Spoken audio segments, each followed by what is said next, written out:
ভুল ভুলাইয়া 4 এ তাহলে থাকছে বড় চমক। এদিকে রাওয়ান সিনেমার সিকুয়াল নিয়ে কি আপডেট দিল শাহরুখ খান? সালমান খান তবে আবারও আইনি জটিলতায় পড়লো? এসব এক্সক্লুসিভ গসিপি থাকছে আজকের ভিডিওতে। প্রথমে আসা যাক ভুল ভুলাইয়া 4 এ। ভুল ভুলাইয়ার প্রথম সিনেমায় তো কাস্ট করেছিল অক্ষয় কুমার, বাট ভুল ভুলাইয়া 2 ও 3 তে আসে কার্তিক আরিয়ান। প্রথম সিনেমায় অক্ষয় কুমারের লিজেন্ডারি অভিনয় এই সিনেমা দর্শক মহলে একটা আলাদা জায়গা করে নেয়, কিন্তু পরবর্তী পার্টগুলো নিয়ে একটু মিশ্র প্রতিক্রিয়া আছে। ব্যবসা তো ভালোই করে, বাট কোথায় যেন একটু কমতি ছিল। সেই কমতি কি পূরণ করতে পারবে পরিচালক? তবে ভুলভুলাইয়া 4 এর আপডেট নিয়ে কি বলছে পরিচালক আনিস বাজবি? রিসেন্টলি পরিচালক জানায় ভুলভুলাইয়া 4 এ থাকছে বড় চমক, মানে কার্তিক আরিয়ান ও অক্ষয় কুমারকে একসাথে দেখা যাবে এই সিনেমায়, এবং সবকিছু ঠিক মতো চললে এই দুইজনকে দেখা যাবে বিপরীত রোলে। আর এটি যদি হয় তাহলে কিন্তু পুরা জমে যাবে। দর্শক আসলে এই অপেক্ষাতেই আছে যে কবে অক্ষয় কুমার ফিরবে এই সিনেমায়। এখন দেখাই যাক কেমন হয় ভুলভুলাইয়া 4। এদিকে রাওয়ান সিনেমা 14 বছর পূর্তি উপলক্ষে শাহরুখ খান বিভিন্ন মন্তব্য করলো এই সিনেমার উপর। তার আশা ছিল ভিজুয়াল ইফেক্ট সহ এই সিনেমা একটি সুপার হিরো খেতাব পাবে, বাট ঘটে তার উল্টো, হয়ে যায় ফ্লপ। কারণ হিসেবে শাহরুখ খান জানায় এই সিনেমা ছিল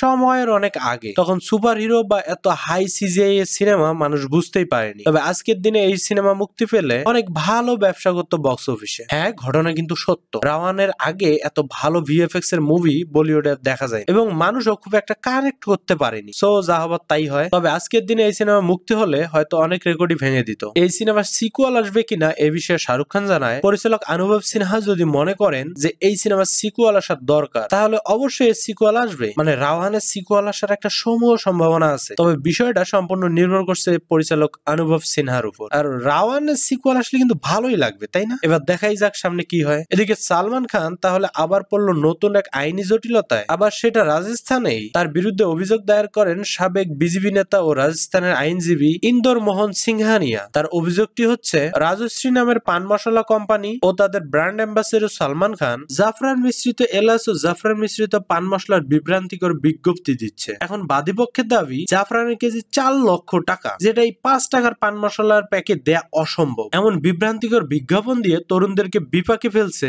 সালমান খান ও কোম্পানিটি এবং ক্রমবর্ধমান ক্যান্সারের দিকে নিয়ে যাচ্ছে। অভিযোগটি আদালতে গ্রহণের পর সালমান খানকে নোটিশ পাঠিয়ে জবাব চাওয়া হয়। বেচারা সালমান খান রাজস্থানে এক হরিণের কেসে এখনো ভুগছে, আবার নতুন কেস। কপালটাই খারাপ।